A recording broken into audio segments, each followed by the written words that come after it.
first came out in 1985, Peter Moore's Nike Dunk Low has seen countless iterations. The silhouette has been producing amazing looks for the past 40 years, and its most recent offering is a patriotic ensemble.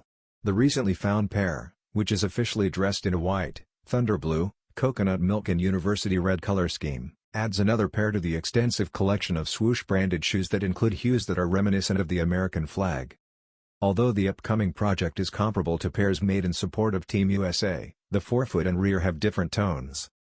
Red highlights appear on the white laces, and a faux-aged midsole gives the offering a retro feel. The design decision may have been inspired by Nike Sportswear's low top and conjures up baseball imagery.